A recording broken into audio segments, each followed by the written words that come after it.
बारू, नेह बाबा के पावेला भुखाइल बारू। जब तारू बोलबा में देखो नहीं हो रात भर से सैयती कटे कटाली रहुआ बस के इनवाइट बानी देव घर से।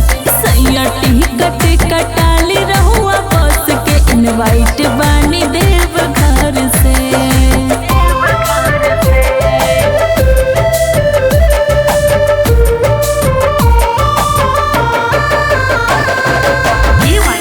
Recording studio Delhi.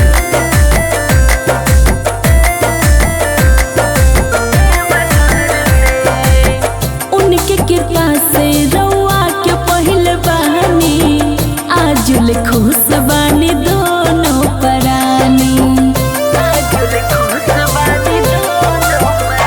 बात ई बात देव घर चलल जाई हो, भोले बाबा के भक्ति करल जाई हो। सब काम होई दुखी रानी हो खजोनी डर से, डर से। सैयती कटे कटाली रहुआ बस के इनवाइट बानी देव घर से।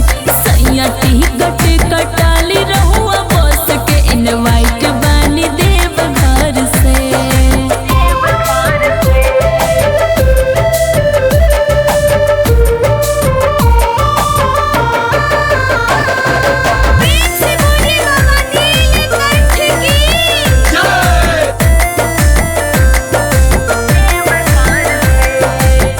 भगतन पे बाबा जी सुख बरसावेले, दुख विपत हर बाला से बचावेले। भोले बाबा के महिमा हम जानिल हो, भोले बाबा के मन से हम मानिल हो। चलो आइल बाबुलावा जब बाबा के नगर से, नगर से। सैयती कटे कटाली रहुआ बस के इनवाइट बानी देव घर से। सैयती कटे कटाली रहुआ बस के इनवाइट बानी देव घर